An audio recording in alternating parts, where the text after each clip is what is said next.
ಭೂ ಹಕ್ಕು ವಂಚಿತ ಹೋರಾಟ ಸಮಿತಿ ಏನು 8ನೇ ದಿನಕ್ಕೆ ಕಾಲಿಟ್ಟಾಗ ಈ ಭಾಗದ ಲಿಂಗಸೂರು ಶಾಸಕರಾದ ಡಿ ಮಾನಪ್ಪ ವಜ್ಜಲವರು ಒಂದು ಪತ್ರಿಕಾ ಹೇಳಿಕೆ ಕೊಟ್ಟು ಸಂದರ್ಶನದಲ್ಲಿ ಅಮರೇಗೌಡ ಪಾಟೀಲ್ ಫೋಟೋ ಹಾಕಿಕೊಂಡು ರೈತ ಸಂಘದವರು ಹೋರಾಟ ಮಾಡ್ತಾರಂತ ಹೇಳಿಕೆ ಕೊಟ್ಟಿದ್ದಾರೆ. ಇದನ್ನು ಭೂ ಸಂತ್ರಸ್ತ ಹೋರಾಟ ಸಮಿತಿ ಸ್ಪಷ್ಟವಾಗಿ ಖಂಡನೆ ಮಾಡುತ್ತಾ, ಯಾಕಂದರೆ ಶ್ರೀಮಾನ್ ಅಮರೇಗೌಡ ಪಾಟೀಲ್ ಮಾಜಿ ಸಚಿವರು ಈ ನಮ್ಮ ಸಂಘದ ಗೌರವಾಧ್ಯಕ್ಷರವರು. ಯಾವ ಸಂಘದ ಗೌರವಾಧ್ಯಕ್ಷರಾಗಿರ್ತಾರ ಅವ್ರ ಫೋಟೋ ಹಾಕೋದ್ರಲ್ಲಿ ಏನು ತಪ್ಪಿಲ್ಲ. ಒಂದು, ಈ ನಮ್ಮ ಭೂ ಸಂತ್ರಸ್ತರ ಹೋರಾಟ ಸಮಿತಿ ಪಕ್ಷಾತೀತವಾಗಿ ಐತಿದು, ಯಾವುದೇ ಪಕ್ಷಕ್ಕೆ ಸೀಮಿತವಾಗಿಲ್ಲ, ಎಲ್ಲ ಪಕ್ಷದವರಿದ್ದಾರೆ. ನಾವು ಒಂದು ಈ ಕಮಿಟಿ ಮಾಡೋ ಕಾಲಕ್ಕೆ ಹೇಳಿವಿ, ಇದು ಯಾವುದೇ ಪಕ್ಷದ್ದಲ್ಲ, ಪಕ್ಷಾತೀತ ರೈತರ ಪರವಾದ ಹೋರಾಟ ಮಾಡೋಂಥ ಒಂದು ಸಮಿತಿ ಆಗೈತೆ ಅಂತೇಳಿ. ಮತ್ತು ಇನ್ನೊಂದು ಭಾಳ ಪ್ರಮುಖ ಅಂಶ ಹೇಳ್ಯಾರ, ಇದು ನನಗೆ ನಾನು ಚೇರ್ಮನ್ ಇದ್ದಾಗ ನನ್ನ ಗಮನಕ್ಕೆ ಬಂದಿಲ್ಲ ಮತ್ತು ನಾನು ಈ ತಾಲೂಕಿನ ಶಾಸಕನಾಗಿ ನನ್ನ ಗಮನಕ್ಕೆ ಬಂದಿಲ್ಲ ಅಂತೇಳಿ ಸ್ಪಷ್ಟವಾಗಿ ಭೂ ಸಂತ್ರಸ್ತರ ಹೋರಾಟ ಸಮಿತಿ ಹೇಳೈತೆ. ಏನು ತಾವು ಚೇರ್ಮನ್ ಇದ್ದಾಗ ಕೂಡ ಮನವಿ ಪತ್ರ ಕೊಟ್ಟ ದಾಖಲಾತಿ ಐತೆ ಮತ್ತು ನಾವು ಹೋರಾಟಕ್ಕಿಂತ ಮುಂಚೆ ತಮ್ಮ ಆಪ್ತ ಕಾರ್ಯದರ್ಶಿ ಕೂಡ ಮನವಿ ಪತ್ರ ಕೊಟ್ಟಿವಿ. ಒಂದು ತಾವು ತಿಳ್ಕೋಬೇಕು, ತಾವು ಚೇರ್ಮನ್ ಇದ್ದಾಗ ಈ ಹಟ್ಟಿ ಸಂಸ್ಥೆಗೆ ಮತ್ತು ಇಲ್ಲಿ ಹಟ್ಟಿ ಗ್ರಾಮಕ್ಕೆ ತಾವು ಏನು ಮಾಡಿರಿ ಅಂತ ಒಂದು ಸಲ ತಾವು ಮನವರಿಕೆ ಮಾಡ್ಕೋಬೇಕು, ತಮ್ಮ ಆತ್ಮ ಸಾಕ್ಷಿಯಾಗಿ ಹೇಳಿಕೆ ಕೊಡಬೇಕು. ಇಲ್ಲ ಸಲದ ಹೇಳಿಕೆ ಕೊಟ್ಟರೆ ತಮಗೂ ಶೋಭೆ ಅಲ್ಲ. ಆದ ನಂತರ ತಮಗೊಂದು ಸ್ಪಷ್ಟವಾಗಿ ನಾನು ಹೇಳೋಕ್ಕೆ ಇಚ್ಛೆ ಪಡ್ತೀನಿ, ಇಲ್ಲಿ ಸುಮಾರು 40 ವರ್ಷಗಳಿಂದ ಯಾವ ಪಕ್ಷ ಇಲ್ಲದೆ ರೈತರು, ಹಟ್ಟಿ ರೈತರು ಸತತವಾಗಿ ಹೋರಾಟ ಮಾಡ್ಕೊಂಡ್ಬಂದು ಸುಮಾರು 300ರಿಂದ 400 ರೈತ ಕುಟುಂಬಗಳಿಗೆ ಉದ್ಯೋಗ ಕೊಡಿಸ್ಯಾರ. ಯಾವ ಶಾಸಕರದು ಇದಿಲ್ಲ. ಮತ್ತು ಇದನ್ನು ಹೋರಾಟನೇ ಪರಂಪರೆ. ಹಟ್ಟಿ ರೈತರಿಗೆ ನೀರಿನ ಸಲುವಾಗಿ ಮಾಡ್ಯಾರ, ಉದ್ಯೋಗ ಸಲುವಾಗಿ ಮಾಡ್ಯಾರ, ಹಲವಾರು ಎಲ್ಲ ಇದಕ್ಕೂ ಹೋರಾಟ ಮಾಡ್ಕೊಂತ ಬಂದಾರ. ಆದರೆ ಶಾಸಕರು ಹೇಳ್ತಾರ ನೀರಿನ ಸಲುವಾಗಿ ಹೋರಾಟ ಮಾಡ್ಬೇಕಂತ. ನಾನಿವತ್ತು ಅವ್ರ ಪ್ರಶ್ನೆ ಮಾಡ್ತೀನಿ, ನೀರು, ವಿದ್ಯುತ್ತು, ಈ ತಾಲೂಕಿನ ಬಗ್ಗೆ ನಿರುದ್ಯೋಗ ಸಮಸ್ಯೆ ಮತ್ತು ಬಸ್ಸಿನ ಸೌಕರ್ಯ ಇವೆಲ್ಲ ಇರೋದು ಶಾಸಕರಿಗೆ. ತಾವು 3 ಸಲ ಶಾಸಕರಾಗಿರಿ, 1 ಸಲ ಹಟ್ಟಿ ಚಿನ್ನದ ಗಣಿಯ ಚೇರ್ಮನ್ ಆಗಿರಿ. ಆದರೂ ಕೂಡ ತಮ್ಮ ಕರ್ತವ್ಯ ಏನೆಂಬುದು ತಾವು ಬಹಿರಂಗಪಡಿಸಬೇಕು. ಮತ್ತು ಇನ್ನೊಂದು ಬಾರಿ ಪ್ರಮುಖ ಅಂಶ ಏನಂತಂದರೆ, ತಮಗೆ ವೈಯಕ್ತಿಕ ರಾಜಕೀಯ ಲಾಭಕ್ಕಾಗಿ ಈ ರೀತಿ ಹೇಳಿಕೆ ಕೊಟ್ಟು ಜನರ ಚಪ್ಪಾಳೆ ಗಿಟ್ಟಿಸೋದು ತಮಗೆ ಶೋಭೆ ತರುವಂಥದ್ದಲ್ಲ. ಯಾಕಂತಂದರೆ ಇವತ್ತನ ಶ್ರೀಮಾನ್ ಅಮರೇಗೌಡ ಪಾಟೀಲ್ ಬಯ್ಯಾಪುರ ಸಚಿವರ ಜೊತೆಗೆ ಕೈ ಜೋಡಿಸಿ ಈ ರೈತರನ್ನು ನೀವು ಕೂಡ ಬೇಕಾದ್ರೆ ಬರ್ರಿ ಭಾಗವಹಿಸಿ ಮಾತಾಡಿ ಈ ರೈತರ ಸಮಸ್ಯೆಯನ್ನು ಬಗೆಹರಿಸೋ ಪ್ರಯತ್ನ ಮಾಡಬೇಕೇ ಹೊರತು ರಾಜಕೀಯ ಮಾತುಗಳನ್ನಾಡಿ ಚಪ್ಪಾಳೆ ಗಿಟ್ಟಿಸಿದ್ರೆ ನಿಮಗೆ ಶೋಭೆ ತರುವಂಥದ್ದಲ್ಲ. ನಾನು ಮತ್ತೊಂದು ಅವರಿಗೆ ಎಚ್ಚರಿಕೆ ನೀಡ್ತಿದ್ದೇನೆ, ನೀವು ಒಂದು ಪಕ್ಷದವರಾಗಿ, ಇದು ಒಂದು ಪಕ್ಷದ ಸಮಿತಿ ಅಲ್ಲ, ಇದು ರೈತರ ಸುಮಾರು 400 ಎಕರೆ ಭೂಮಿ ಹಟ್ಟಿ ಚಿನ್ನದ ಗಣಿ ನಮ್ಮ ಈಸಿಯಲ್ಲಿ ಹಟ್ಟಿ ಚಿನ್ನದ ಗಣಿ ಸಂಸ್ಥೆ ಎಂದು ಹೆಸರು ಬಂದಿದೆ. ಸುಮಾರು ತಮಗೆಲ್ಲ ಗೊತ್ತಾಗೈತೆ. ಆದರೂ ಕೂಡ ತಾವು ಇವತ್ತಿನವರೆಗೆ ಏನು ಚಕಾರ ಎತ್ತಿಲ್ಲ. ಯಾವಾಗ ತಾವೇ ಹೇಳಿದ್ರಿ, ನಂಗೆ ಶಂಕರೇಗೌಡರು ಫೋನ್ ಮಾಡ್ಯಾರ, ಅದ್ರ ಸಲಕ್ಕೆ ನಾವು ಬಂದೀವಿ ಅಂತ. ನೀವು ಸ್ವಇಚ್ಛೆಯಿಂದ ಬಂದಿಲ್ಲ, ಶಂಕರೇಗೌಡರು ಫೋನ್ ಮಾಡಿದಗಳೇ ಅದಕ್ಕೆ ನೀವು ಬಂದಿರಿ. ನಿಮಗೆ ಎಲ್ಲಿ ರೈತರ ಬಗ್ಗೆ ಆಗಲಿ, ಕಾರ್ಮಿಕರ ಬಗ್ಗೆ ಆಗಲಿ ಯಾವುದೇ ಕಾಳಜಿ ಇಲ್ಲ. ನೀವು ಅಧ್ಯಕ್ಷರಾದಾಗ ಒಂದು ಏನು ಇದು ಮಾಡಿದ್ರಂದ್ರೆ, ನಿಮಗೆ ಯಾರು ಬೇಕಾದಾರ ಅವ್ರದ್ದು ಒಂದು 25 ಮಂದಿ ಹೆಸರನ್ನ ಕ್ಯಾಜಲ್ ಅಂತ ಕಳ್ಸೋಕೆ ಪ್ರಯತ್ನ ಪಟ್ಟಿರಿ. ಆಗಿನ ಕಾರ್ಮಿಕರು, ಕಾರ್ಮಿಕ ಸಂಘದ ನಾಯಕರು ಎಲ್ಲರೂ ಸೇರಿ ಅದನ್ನು ವಿರೋಧ ವ್ಯಕ್ತಪಡಿಸಿದಾಗ ನೀವು ಇದು ಮಾಡಿದ್ರಿ. ನಿಮ್ಮ ಕೈಲಿ ಏನು ಆಗೋದಿಲ್ಲ ಕೆಲಸ, ಅದನ್ನು ಶ್ರೀಮಾನ್ ಅಮರೇಗೌಡ ಪಾಟೀಲ್ ಬಯ್ಯಾಪುರ ಫೋಟೋ ಹಾಕ್ಯಾರ ಅಂತ ಹೇಳಿದ್ರಿ. ನಮ್ಮ ಗೌರವ ಅಧ್ಯಕ್ಷ ಇದ್ದಾರೆ ನಮ್ಮ ಸಂಘಕ್ಕೆ ಅವರು, ಅದಕ್ಕೆ ನಾವು ಅವ್ರ ಫೋಟೋ ಹಾಕೀವಿ, ಇಲ್ಲಂತಂದ್ರೆ ಇಲ್ಲ. ಈಗಾದರೂ ಕೂಡ ನಿಮಗೆ ನಮ್ಮ ಭೂ ಸಂತ್ರಸ್ತ ಹೋರಾಟ ಸಮಿತಿ ಹೇಳ್ತೈತೆ, ನೀವೂ ಬರ್ರಿ ನಮ್ಮ ಜೊತೆಗೆ ಬಂದು ಮಾತುಕತೆ ಮಾಡಿರಿ, ರೈತರ ಸಮಸ್ಯೆ ಬಗೆಹರಿಸ್ರಿ. ಆದರೂ ಕೂಡ ಯಾವತ್ತೂ ಶ್ರೀಮಾನ್ ಅಮರೇಗೌಡ ಪಾಟೀಲ್ ಅವರು ಯಾವುದೇ ರಾಜಕೀಯ, ಇವತ್ತಿನವರೆಗೂ ಸುಮಾರು ಸಲ ನಾವು ಹೋಗಿವಿ, ರಾಜಕೀಯನ ಮಾತಾಡಿಲ್ಲ. ಅವರು ಒನ್ಲಿ ಭೂ ಸಂತ್ರಸ್ತರ ಭೂಮಿ ಕಳೆದುಕೊಂಡವರಿಗೆ ಉದ್ಯೋಗ ಕೊಡಬೇಕೇ ಅಂತ ಹೇಳ್ಯಾರ ಹೊರ್ತ ಯಾವುದೇ ಇದು ಮಾತಾಡಿಲ್ಲ. ನೀವು ಇವತ್ತು ರಾಜಕೀಯ ಮಾಡಬೇಡ್ರಿ. ಯಾಕಂದರೆ ನಿಮಗೆ ಗೊತ್ತೈತೆ, ಇಲ್ಲಿನ ಜನ ನಿಮಗೆ ಓಟ್ ಹಾಕಿಲ್ಲ ಅಂತೇಳಿ ಇಲ್ಲ ಸಲ್ಲದ ಆರೋಪ ಮಾಡೋದು ಸರಿಯಲ್ಲ. ಅದು ನೀವು ನಿಜವಾದ ನಿಮಗೆ ಕಾಳಜಿ ಕಳಕಳಿ ಇದ್ದರೆ ಬರ್ರಿ, ಕಂಪನಿ ಅಧಿಕಾರಿಗಳ ಜೊತೆ ಮಾತಾಡ್ರಿ. ನಮಗೆ ಗೊತ್ತೈತೆ ನೀವು ಚೇರ್ಮನ್ ಇದ್ದಾಗ ಎಷ್ಟು ಮಾಡಿರಿ ಏನಿಲ್ಲ ಅಂತೇಳಿ. ಅದನ್ನು ನಾವು ಈಗ ಹೇಳೋಕ್ಕೆ ಹೋಗೋದಲ್ಲ. ಅದ್ರ ಜೊತೆಗೆ ಇನ್ನೊಂದು ಭಾಳ ಪ್ರಮುಖ ಹೇಳ್ತೀವಿ. ಮುಂದೆ ನಮ್ಮ ಕಾರ್ಯದರ್ಶಿ ಆದ ಶಿವಪುತ್ರಪ್ಪನವ್ರು ಮಾತಾಡ್ತಾರೆ. ಯಾಕಂತಂದರೆ ಈ ಮುಖ್ಯವಾಗಿ ನೀವೇನು ಅದು ನನಗೆ ಗೊತ್ತಾಯ್ತು, ನೀವು ಯಾವಾಗ ಬಂದ ತಕ್ಷಣವೇ ಫೋಟೋ ನೋಡಿದ್ರಿ, ಅವಾಗನೇ ನಾನು ಮನಸ್ಸಿನಾಗ ಹೇಳಿದೆ, ಮತ್ತು ಇವರು ಫೋಟೋ ನೋಡಿದ್ಗಳಂತೇಳಿ. ಮತ್ತು ಇನ್ನೊಂದು ನನ್ನ ಗಮನಕ್ಕೆ ಬಂದದ್ದೇನೆಂದ್ರೆ, ಇಲ್ಲ ನೀವು ರೈತರಿಗೆ ನೋಟಿಸ್ ಕೊಟ್ಟು 4161 ಮತ್ತು 8191 ಅಂದ್ರಿ. 8191 ಅಂದ್ರೆ ನನಗೆ ಗೊತ್ತಿಲ್ಲ, ದಯಮಾಡಿ ತಾವು ಹೇಳಬೇಕು 8191 ಅಂದ್ರೆ ಏನಂತ. ನನಗೆ 4161 ಅಂತ ಗೊತ್ತು, 8191 ಅಂದರೆ ಏನು ಗೊತ್ತಿಲ್ಲ. ಮತ್ತು ಅದು ಯಾವಾಗ ನಿಮ್ಮ ಪುಸ್ತಕದಲ್ಲಿ ಇಲ್ಲ ಎಲ್ಲೇನ ನಿಮ್ಮ ಡಿಕ್ಷನರಿ ಇದ್ದರೆ ನನಗೆ ತಿಳಿಸ್ಬೇಕಂತ ಮತ್ತೆ ಕೇಳ್ಕೊಳ್ತೀನಿ. ಆಮೇಲೆ ಇನ್ನೊಂದು ಮಾತು ಹೇಳಿದ್ರಿ, ಹೋರಾಟ ನಾನು ಸುಮಾರು ನನಗೆ ಅವಾಗ ಚೇರ್ಮನ್ ಇದ್ದಾಗ ಹೇಳಿದ್ರೆ ನಾನು ಬಗೆಹರಿಸಿಬಿಡ್ತಿದ್ದೆ. ನಾನು ಮಾನಪೋದ್ರವ್ರಿಗೆ ಹೇಳ್ತೀನಿ, ಬಗೆಹರಿಸೋದು ಈಗಲೂ ಶಾಸಕರು ಇದ್ರಿ. ನಾವು ಹೇಳಿದ್ವಿ, ನಿಮಗೆ ಬಹಿರಂಗವಾಗಿ ಹೇಳಿವಿ, ಚಾಲೆಂಜ್ ಮಾಡಿವಿ ನಿಮಗೆ ಏನಂತ, ನಾಳೆಗೆ ನೀವು ಕ್ಯಾಜುವಲ್ ಅಂತ ಲೆಟರ್ ನಮ್ಗೆ ತಂದು ಕೊಟ್ಟು ಬಿಡ್ರಿ, ನಾವು ಟೆಂಟ್ ಕಿತ್ತು ಅಂತ. ನೀವು ಟೆಂಟ್ ಕಿತ್ತು ಅಂತ ಹೇಳಿದ್ವಿ, ನಾವು ಬಹಿರಂಗ ಹೇಳಿವಿ ಏನಂತ, ಮುಖ್ಯಮಂತ್ರಿ ಬಂದು ಹೇಳಿದ್ರು ಕೂಡ ನಾವು ಟೆಂಟ್ ಕಿತ್ತದಲ್ಲ ಅಂತೇಳಿವಿ. ಯಾವುದೇ ಕಾರಣಕ್ಕೆ ಟೆಂಟ್ ಕಿತ್ತದಲ್ಲ, ನಮಗೆ ಲಿಖಿತ ಭರವಸೆ ಬೇಕು. ಯಾರೇ ಇದ್ದರೂ ಕೂಡ, ಎಂಥ ಮಂತ್ರಿ ಇದ್ದರೂ ಕೂಡ ನಮಗೆ ಲಿಖಿತ ಭರವಸೆ ಬೇಕು. ಈಗಲೂ ಹೇಳ್ತೀವಿ, ಯಾರು ನೀವು ಏನು ನಮ್ಮ ಜೊತೆಗೆ ಬಂದು ಬಯ್ಯಾಪುರ ಸಾಹೇಬರ ಜೊತೆಗೆ ಬಂದು ನೀವು ಕೈ ಜೋಡಿಸಿ ಈ ಭಾಗದ ರೈತರಿಗೆ ಉದ್ಯೋಗ ಮತ್ತು ನೀರು ಮತ್ತು ಕಾಲೇವು ಮತ್ತು ಬಸ್ಸಿನ ಸೌಕರ್ಯ ಎಲ್ಲ ಮಾಡ್ತು ಅಂದ್ರೆ ನಮಗೆ ಭಾಳ ಸಂತೋಷ. ಈ ರೀತಿ ಮಾತಾಡಿ ನಿಮ್ಮ ಗೌರವಕ್ಕೆ ನೀವು ಚ್ಯುತಿ ತರಕ ಇದು ಮಾಡಬಾರ್ದು. ಇದನ್ನು ಭೂ ಸಂತ್ರಸ್ತರ ಹೋರಾಟ ಸಮಿತಿ ಖಂಡನೆ ಮಾಡುತ್ತಾ ಮುಂದೆ ಈ ರೀತಿ ಇದು ಮಾಡಿದ್ರೆ ಈ ಭಾಗದ ರೈತರು ನಿಮ್ಮನ್ನು ಯಾವತ್ತೂ ನಂಬದಲ್ಲ ಅಂತೇಳಿ ನಾನು 2 ಮಾತು ಮುಗಿಸ್ತೀನಿ.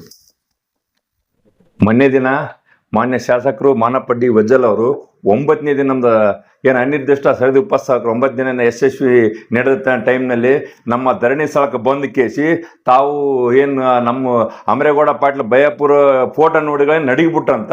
ಅವ್ರು ನಡಗುವಂಥ ಅವಶ್ಯಕತೆ ಏನಿಲ್ಲ. ಅವರು ನಮ್ಮ ಆ ಭೂ ಹೋರಾಟ ಸಮಿತಿಯ ಗೌರವ ಅಧ್ಯಕ್ಷರು. ಆ ಗೌರವ ಅಧ್ಯಕ್ಷ ಅವ್ರೇನು ಕೇಳಿ ಫೋಟೋ ಹಾಕ್ಸಂದಿಲ್ಲ. ನಾವೇ ಸ್ವತಃ ರೈತರ ಒತ್ತಾಯದ ಮೇರೆಗೆ ಅವ್ರನ್ನ ನಾವು ಗೌರವಾಧ್ಯಕ್ಷ ಮಾಡಿ, ಅವ್ರೇನು ಗೌರವಾಧ್ಯಕ್ಷ ಕೇಳಿದ್ದಿಲ್ಲ.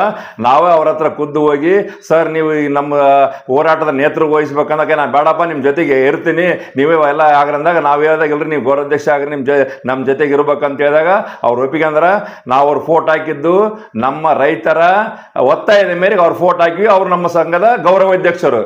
ಅವರು ಸುಮಾರು ನಮಗೆ 3 ವರ್ಷದಿಂದ ಈ ವಿಷಯ ಬಗ್ಗೆ ಸರ್ಕಾರ ಮಟ್ಟದ ಹಲವಾರು ಸಭೆಗಳು ನಡೆದವ, ಕಂಪ್ನಿಯಾಗ ನಡೆದವ, ಬೆಂಗಳೂರು ನಡೆದಾಗ ಎಲ್ಲ ಟೈಮ್ನಾಗ ನಮ್ಮ ಜೊತೆಗೆ ಹೆಗಲು ಕೊಟ್ಟು ನಮ್ಮ ಜೊತೆಗೆ ಬಂದಾರ. ಪ್ರತಿ ಹಂತದಲ್ಲಿ ತಮ್ಮ ಸ್ವತಃ ಲೆಟರ್ ಪ್ಯಾಡ್ ಮುಖಾಂತರ ಎಲ್ಲ ಇಲಾಖೆಗಳಿಗೆ ಸಂಬಂಧಪಟ್ಟ ಗಣಿ ಸಚಿವರಿಗೆ ಪತ್ರ ಬರ್ದಾರ, ಅಧೀನ ಕಾರ್ಯದರ್ಶಿ ಕಂದಾಯ ಸಚಿವರಿಗೆ ಪತ್ರ ಬರ್ದಾರ, ಕಂಪ್ನಿ MDಗೆ ಬರ್ದಾರ, ಮತ್ತು ಮಾನ್ಯ ಅಧ್ಯಕ್ಷರಿಗೆ ಹಲವಾರು ಸಭೆ ಪತ್ರ ಬರೆದು ಈ ಆಮೇಲೆ ಸರ್ಕಾರ ಇದು SS ಮಲ್ಲಿಕಾರ್ನವ್ರಿಗೆ ಪತ್ರ ಬರೆದು ಒಂದು ಮೀಟಿಂಗ್ ಮಾಡಿದ್ರು. ಎಲ್ಲಿ ಮೈನ್ಸ್ ಆ್ಯಂಡ್ ಜಿಯೋಲಾಜಿಕಲ್ ಸೆಕ್ರೆಟರಿಯಲ್ಲಿ ಸಭೆ ಆಯ್ತು.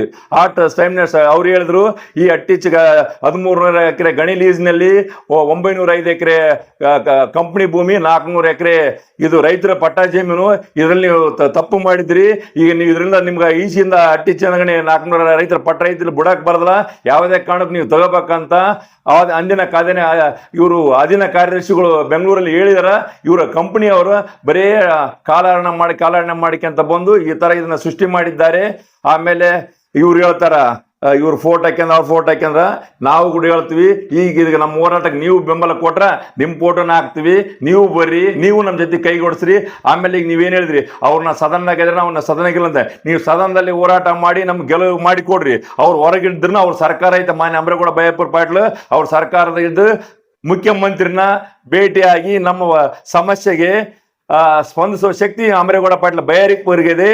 ಆಮೇಲೆ ನೀವು ಶಾಸಕರಿದ್ರಿ, ನೀವು ಸದನದಾಗ ಎತ್ತಿ ನಮ್ಮ ರೈತರಿಗೆ 400 ಪಟ್ಟ ರೈತರಿಗೆ 175-200 ಕುಟುಂಬಗಳು ಏನು ಬೀದಿಗೆ ಬಂದವ, ಸಂಕಷ್ಟ ಆಗೈತೆ. ಅದ್ರ ಬಗ್ಗೆ ನಾಳೆ 13ನೇ ತಾರೀಕಿಗೆ ಇದು ಅಧಿವೇಶನ ನಡೀತಿಲ್ಲ, ಇದ್ರ ಬಗ್ಗೆ ವಿಷಯ ಚರ್ಚೆ ಮಾಡಿ ಅದಕ್ಕೊಂದು ನ್ಯಾಯಯುತವಾಗಿ ಹೋರಾಟ ಮಾಡಿ ನಮ್ಗೆಲ್ಲ ನೀವು ನ್ಯಾಯ ಕೊಡಿಸ್ಬೇಕು. ಅವ್ರ ಜೊತೆ ನೀವು ಅಮರೇಗೌಡ ಬಯ್ಯಾಪುರ ಬಟ್ಟೆ ರಾಜಕೀಯ ಮಾಡೋದು ಬಿಟ್ಟು ಅವ್ರ ಜೊತೆ ಕೈ ಜೋಡಿಸಿ, ನೀವು ಕೂಡ ಇಲ್ಲಿ ಅಟ್ಟಿ ರೈತರು, ಇದು ಕೂಡ ನನ್ನ ಕ್ಷೇತ್ರ, ಇಲ್ಲಿನ ನನ್ನ ಜನರಿದ್ದಾರೆ ಅಂತಂದು ನಿಮ್ಗೆ ಕಾಜಿರ್ಬೇಕು. ಗೊತ್ತಿರಬೇಕು.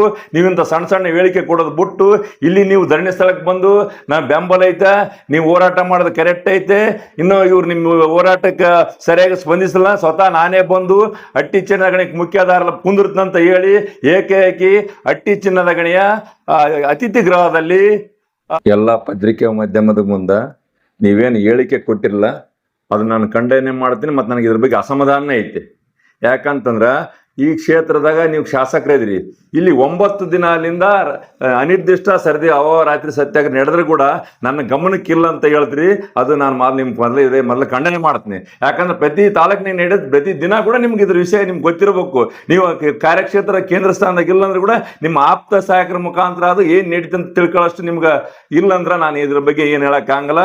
ಆಮೇಲೆ ನೀವೇನು ಹೇಳ್ತೀರಿ ಈ ವಿಷಯ ಬಗ್ಗೆ ನನಗೆ ಗೊತ್ತಿರ, ನಾನು ಕಂಪನಿ ಅಧ್ಯಕ್ಷ ಇದ್ನಂದ್ರೆ ನಾನು ಯಾವ ಒಂದು ಕ್ಷಣದಾಗನೇ ನೀವು ಬಗೆಹರಿಸ್ತಂತಂದ್ರಿ. ನೀವು ಹಟ್ಟಿ ಚಿನ್ನದ ಗಣಿ ಅಧ್ಯಕ್ಷ ಇದ್ದಾಗ ಸ್ವತಃ ನಾನೇ ನಿಮ್ಗ 10-15 ಜನ ರೈತರು ಹೋಗಿ ಸರ್ ನಮ್ಮ ಹಟ್ಟಿ ಚಿನ್ನದ ಗಣಿ ಕಂಪನಿ ಹೆಸರು ನಮ್ಮ 400 ರೈತರಲ್ಲಿ ಬರ್ತಂತ ನಿಮ್ಮ ಹತ್ರ ಇತ್ತಿನ ಡಾಕ್ಯುಮೆಂಟ್ಸು ಮನೆ ಪತ್ರ ಹೋಗಿ ತೋರಿಸಿದಾಗ ನೀವೇ ಏನು ಹೇಳಿದ್ರಿ, ಇದು ನಮ್ಗೆ ಹಟ್ಟಿ ಕಂಪ್ನಿ ಸಂಬಂಧ ಇಲ್ಲ, ನೀನು ಸಹಾಯಕ ಆಗ್ತಿರಿ ಕಂಪ್ಲೇಂಟ್ ಕೊಡು, ಮತ್ತೆ ತಹಶೀಲ್ದಾರ್ ಕೊಡು, ಆಮೇಲೆ ಹಟ್ಟಿ ಕಂಪ್ನಿ ಅಧಿಕಾರಿಗಳ ಮೇಲೆ ಕ್ರಿಮಿನಲ್ ಕೇಸ್ ಮಾಡಂತ ಹೇಳಿದ್ರಿ ಹೊರ್ತು ಇದು ಏನೈತೆ ಅಂತ ತೆಗೆದು ನೋಡಿದ್ರೆ ಇವತ್ತು ಆ ಸಮಸ್ಯೆ ನಿಮ್ಗೆ ಗೊತ್ತಾಗುತ್ತೆ. ಅವತ್ತ ನಾವೇನು ಮನೆ ಪತ್ರ ನಿಮ್ಗೆ ಕೊಟ್ಟಿವಲ್ಲ ಅದನ್ನ ತೆಗೆದು ನೀವು ಓದಬೇಕಾಗಿತ್ತು. ನೀವು ಓದ್ಲಾರ ಏನು ಅದ್ರ ಬಗ್ಗೆ ನೀವು ಇದನ್ನೇ ಮಾಡಿಲ್ಲ, ಕಾಳಜಿ ವಹಿಸಿದ್ದಿಲ್ಲ. ಆಮೇಲೆ ನೀವು MLA ಆದಗಳೇ ನಾವು ಮತ್ತು ನಮ್ಮ ಪಕ್ಷದ ಮುಖಂಡರು ಯಾರು ಶಂಕರಗೌಡ ಬಳಗನ್ನವರು ಒಂದು 15-20 ಜನ ರೈತರು ತಮ್ಮ ಕಾರ್ಯಾಲಯಕ್ಕೆ ಹೋಗಿ ಸರ್ ನೀವು ಶಾಸಕರಿದ್ರಿ, ನಮ್ಮ ರೈತರಿಗೆ ಹಿಂಗೆ 400 ಎಕರೆ ಭೂಮಿ ಹಟ್ಟಿ ಕಂಪ್ನಿ ತನ್ನ ಹೆಸರಿಗೆ ECಯಲ್ಲಿ ಮಾಡಿಕೊಂಡೈತೆ, ನೀವು ಸದನಾಗ ಎತ್ತೀರ ನಮ್ಮ ಕೆಲಸ ಆಗ್ತದೆ, ನೀವು ಸದನಾಗ ಎತ್ತಂತ ಶಂಕರಗೌಡ ಮತ್ತು 15-20 ಮಂದಿ ರೈತ ಬಾಂಧವರು ಹೋಗಿ ತಮಗೆ ಮನೆ ಕೊಟ್ಟಿವಿ. ಆಯ್ತಪ್ಪ ನಾನು ಈ ಸಲ ಕ್ವಶನ್ ಅವರಾಗ ಆ ವಿಷಯ ಎತ್ತೀನಿ ಅಂತ ಹೇಳಿದ್ರಿ, ಆದ್ರೆ ನೀವು ಅಲ್ಲಿ ಕೇಳಿರೇ ಬಿಟ್ಟಿಲ್ಲ, ಕ್ವಶನ್ ಅವ್ರಿಗೆ ಬರಲ್ಲ. ಅದೇ ದಿನನೇ ನಾವು ಮಾನ್ಯ ಅಮರೇಗೌಡ ಪಾಟೀಲ್ ಬಯ್ಯಾಪುರ ಅಣ್ಣನ ಮಗರಾದ ಶ್ರೀ ಶರಣಗೌಡ ಕಾಟ್ ಬಯ್ಯಾಪುರ ಅವರಿಗೆ ಭೇಟಿಯಾಗಿ ಸರ್ ಹಿಂಗಾಗೈತಿ ನಮ್ಮ ತಾಲೂಕಿನಾಗ ಅಂದಾಗ ಅವರೆಲ್ಲ ನಮ್ಮ ಮನೆ ಪತ್ರ ಎಸಗಂದು ಅವರು 13/2/2024 ವಿಧಾನ ಪರಿಷತ್ನಲ್ಲಿ ಈ ಬಗ್ಗೆ ನಮ್ಮ ಲಿಂಗಸೂರು ತಾಲೂಕಿನಾಗ ಮತ್ತು ಹಟ್ಟಿ ಮತ್ತು ಕೋಟದ ರೈತರಿಗೆ ಹಿಂಗೆ ಅನ್ಯಾಯ ಆಗೈತೆ ಅಂತ ಸುಮಾರು ಗಂಟೆಗಳ ಚರ್ಚೆ ಮಾಡಿ ಅದಕ್ಕೆ ಪರಿಹಾರ ಕೊಡಬೇಕಂತ ಒತ್ತಾಯ ಮಾಡಿದ್ರು. ಅಷ್ಟಾದ್ರೂ ನೀವು ಮಾಡಿಲ್ಲ. ಮಾಡ್ಲಾರ ನನ್ನ ಗಮನಕ್ಕಿಲ್ಲ ಅಂತ ಹೇಳ್ತಲ್ಲ, ಇದು ತುಂಬಾ ಖಂಡನೀಯ ವಿಷಯ. ಆಮೇಲೆ ನಾವು ಬಯ್ಯಾಪುರ ಸಾಬ್ರು ಫೋಟೋ ಹಾಕಿದ್ದು ಇಲ್ಲಿ ಕಾಂಗ್ರೆಸ್ ದಳ BJP ಅಂತಲ್ಲ, ಅವರು ಪಕ್ಷಾತೀತ ರೈತ ಹೋರಾಟ ನಾಯಕರು. ಯಾವುದೇ ಕಾರಣಕ್ಕೂ ಅವ್ರಿಗೆ ಇದು ಅವ್ರು ಏನಂತಾರ ಪ್ರತಿಯೊಂದಕ್ಕೂ ಇದು ನನ್ನ ತವರ ಕ್ಷೇತ್ರ ಅಂತಾರ ಅವರು. ಈಗ ನಮ್ಮ ಕ್ಷೇತ್ರಕ್ಕೆ ಅವ್ರ ತವರ ಕ್ಷೇತ್ರ. ನನ್ನ ಹಟ್ಟಿ ಬಗ್ಗೆ ವಿಶೇಷ ಕಾಳಜಿ ಐತೆ ಅವ್ರಿಗೆ. ಯಾವುದೇ ಕೆಲಸ ಹೋಗ್ಲಿ ಮೊದಲು ನಾ ಮಾಡ್ತೀನಿ, ಅದು ಆಗ್ತದ ನಾ ಮಾಡಿಕೊಡ್ತಂತ ಐತೆ. ಅವ್ರು ಯಾವತ್ತೂ ಪಕ್ಷ ಭೇದವಾಗಿ ಇದು ಮಾಡಿಲ್ಲ. ಆಮೇಲೆ ಈ ಹೋರಾಟ ಸಮಿತಿಯಲ್ಲಿ ಎಲ್ಲಾ ಪಕ್ಷದ ಮುಖಂಡರಿದ್ದೀವಿ. ಇಲ್ಲಿ ರೈತ ನಾಯಕರಿದಾರ, ಸಾಮಾಜಿಕ ಹೋರಾಟಗಾರರಿದಾರ, ಎಲ್ಲ ಸಂಘಟನೆ ಪಕ್ಷದ ಮುಖಂಡರಿದಾರ. ಆಮೇಲೆ ಇಷ್ಟೆಲ್ಲ ಗೊತ್ತಿರೋ ನನಗೆ ಯಾವುದು ತಾಲೂಕಿನಾಗ ನಡೆದು ಗೊತ್ತಿಲ್ಲ ಅನ್ನೋದು ತಪ್ಪು. ಆಮೇಲೆ ನೀವು ಹೇಳಿದ್ರಿ ನೀವು ನೀರಿಗಾಗಿ ಹೋರಾಟ ಮಾಡ್ಬೇಕಂತ ಹೇಳ್ತೀರಿ. ನೀವು 75 ಕೋಟಿ ರೂಪಾಯಿ ನಾನು ಅಧ್ಯಕ್ಷ ಆದಾಗ ಇಟ್ಟನೆ ಅಂತ ಹೇಳ್ತೀರಿ. ನೀವು 75,000 ಕೋಟಿ ಪ್ರಪೋಸಲ್ ಮಾಡಿವಿ ಅಂತ ಹೇಳ್ತೀರಿ. ಅದು ಹಣ ಎಲ್ಲಿ ಐತೆ ಅಂತ ನಿಮ್ಗೆ ಗೊತ್ತಿರ್ಬೇಕು. ಆಮೇಲೆ ನೀವು ಸದನದಾಗ ಮಾತಾಡ್ತೀವಿ ಅಂತೀರಿ. ಸದನದಾಗ ಮಾತಾಡಿದ್ರೆ ಅದು ಕೆಲಸ ಆಗೋದಿಲ್ಲ. ನೀವು ಅದು 75 ಕೋಟಿ ನೀವು ಪ್ರಪೋಸಲ್ ಮಾಡಿದ್ದು ಎಲ್ಲಿ ಐತೆ? ಇಲ್ಲಿ ಹಟ್ಟಿ ಕಂಪನಿ ಮುಂದೆ ಬಂದು ಗೇಟಿಗೆ ಕುಂತ್ರ ಇಡೀ ಹಟ್ಟಿ ಜನ ನಿಮ್ ಜೊತೆಗೆ ಬರ್ತಾರ. ಹಟ್ಟಿ ಜನರಿಗೆ ಶಾಶ್ವತ ಕುಡಿ ನೀರು ಕೊಡಿಸ್ಬೇಕು ನೀವು. ಆಮೇಲೆ ಬಯ್ಯಾಪುರ ಸಾಬ್ರು 1994 3 ಬಾರಿ ಶಾಸಕರಾದ್ರೂ ಇಲ್ಲಿ ರೈತರ ಜೊತೆ ಪ್ರತಿ ಸಲ ಕೈ ಜೋಡಿಸಿ ರೈತರಿಗೆ ಏನು ಅನ್ಯಾಯ ಆದ್ರೂ ತಾವು ಸ್ವತಃ ನಿಂತು ಮಾಡ್ಯಾರ. ಈಗ ಉದ್ಯೋಗನ ಕೊಡಿಸ್ಯಾರ, ಪರಿಹಾರನ ಕೊಡಿಸ್ಯಾರ. ಆಮೇಲೆ ಇಲ್ಲಿ 2 ಟೈಮ್ ಅವ್ರ ಅವಧಿಯಲ್ಲಿ 2 ಟೈಮ್ ಇಲ್ಲಿ ಅನ್ಪಿಟ್ಟಂತ ವಿಶೇಷವಾಗಿ ಇಲ್ಲಿ ಕಾರ್ಮಿಕರಿಗೆ ಅನ್ಯಾಯ ಆಗುತ್ತಂತೂ 2 ಸಲ ಸರ್ಕಾರ ಮಟ್ಟದಾಗ ಮಾತಾಡಿ VRS ಅನ್ಪುಟ್ ಅನ್ನು ತಂದಾರ. ಆಮೇಲೆ ಒಂದು ಟೈಮ್ ಅಟ್ಟಿಚಿನ ಆರ್ಥಿಕ ಸಂಕಷ್ಟಕ್ಕಿದ್ದಾಗ ಇದು ಲಾಕ್ಔಟ್ ಆಗಿತ್ತು. ಮಾನ್ಯ ಮುಖ್ಯಮಂತ್ರಿಗಳಿಗೆ ಜೊತೆ ಬೆಂಗಳೂರಿಗೆ ಹೋಗಿ ಕೇವಲ 24 ಗಂಟೆಯಲ್ಲೇ ಅದನ್ನ ಇದು ಮಾಡಿಕೊಂಬಂದು ಓಪನ್ ಮಾಡಿಸಿ ಹಟ್ಟಿಗಿನ ಗಣಿ ಓಪನ್ ಮಾಡಿಸಿದ ಕೀರ್ತಿ ಅಮರೇಗೌಡ ಬಯ್ಯಾಪುರ ಸಾಬ್ರಿಗೆ ಸಲ್ತದ. ಅದೇ ತರ ನೀವು ಅಭಿವೃದ್ಧಿ ಕೆಲಸ ಮಾಡಿ ಅವರಂತ ಹೆಸರು ಪಡೆದು ಬಿಟ್ಟು ಬರೀ ಇಂಥ ಹೇಳಿಕೆ ಸಣ್ಣ ಹೇಳಿಕೆ ಬಿಟ್ಟು ಕೊಡೋದು ತಪ್ಪಂತ ನಾನು ಈ ಸಂದರ್ಭ ಹೇಳಕ್ಕೆ ಇಷ್ಟಪಡ್ತೀನಿ. RTV ಕನ್ನಡ ಚಿನ್ನದ ನಾಡಿನ ಕನ್ನಡಿಗರ ಧ್ವನಿ. ನಮ್ಮ ಚಾನೆಲ್ ವೀಕ್ಷಿಸಿದ ನಂತರ ಲೈಕ್ ಮಾಡಿ, ಶೇರ್ ಮಾಡಿ, ಸಬ್ಸ್ಕ್ರೈಬ್ ಮಾಡಿಕೊಳ್ಳಿ. ರಾಯಚೂರು ಜಿಲ್ಲೆಯ ಪ್ರತಿನಿಧಿ ಶ್ರೀನಿವಾಸ್ ಮಧುಶ್ರೀ, ಹಟ್ಟಿ ಚಿನ್ನದ ಗಣಿ. ಧನ್ಯವಾದಗಳು.